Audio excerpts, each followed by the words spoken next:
और देश दिन भर की शुरुआत देश के स्वाभिमान से जुड़ी एक खबर से। हमारे देश में हर मौके पर, हर सरकारी मौके पर, हर स्कूल में राष्ट्रगान गाया जाता है। हर कोई इसे अपनी आस्था और गर्व के साथ गाता है। लेकिन आजादी के 70 साल बाद भी हमारे देश में एक स्कूल ऐसा है जहां राष्ट्रगान नहीं गाया जाता। जी हां, आपने बिल्कुल सही सुना, रुड़की का एक स्कूल जहां पर पिछले 25 सालों से राष्ट्रगान गाया ही नहीं गया। हद तो तब हो गई जब उस स्कूल के प्रिंसिपल को भी राष्ट्रगान ठीक से याद नहीं है। अब वहां विरोध के चलते जिला शिक्षा अधिकारी ने मामले की जांच के आदेश दे दिए हैं। लेकिन सवाल यही है कि पिछले 25 सालों से प्रशासन की कुंभकर्णी नींव क्यों नहीं टूटी। ये नहीं पता कि राष्ट्रगान क्या होगा। और राष्ट्रगान क्या होता है? तो आप प्रोग्राम कर देंगे। नहीं, बहुत शर्म हो रही है। ये नजारा है राजधानी दिल्ली से करीब पौने 200 किलोमीटर दूर रुड़की के एक स्कूल का। रुड़की के सिविल लाइन के saint John's senior secondary school में पिछले 25 सालों से राष्ट्रगान नहीं गाया जाता। इस बात की खबर लगते ही कई संगठनों ने विरोध करना शुरू कर दिया और प्रिंसिपल को घेरकर उनसे सवाल पूछे जाने लगे।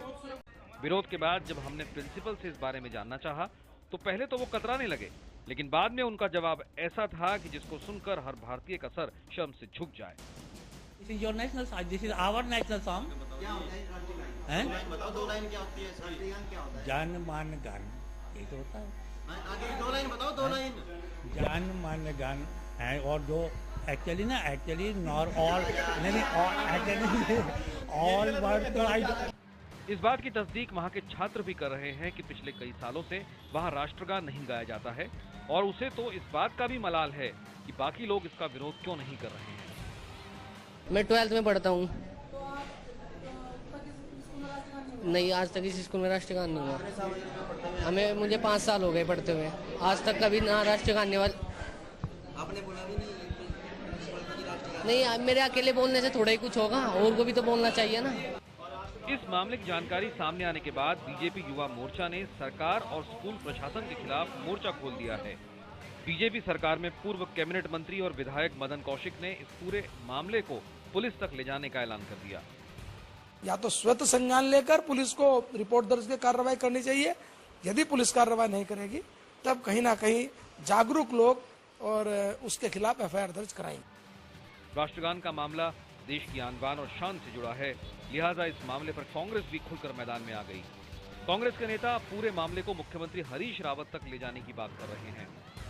मुख्यमंत्री जी का ध्यान हम भी आकृष्ट करेंगे और उनसे अनुरोध करेंगे कि कानून सम्मत जो कुछ भी सरकार कर सकती है सरकार को करना चाहिए। इस मामले में नेताओं के कूदने के बाद प्रशासन भी हरकत में आ गया और इलाके के एडीएम और जिला शिक्षा अधिकारी जांच की बात करने लगे और ये दावा किया कि जांच में अगर ये बात सच पाई गई तो स्कूल के खिलाफ कानूनी कार्रवाई की जाएगी।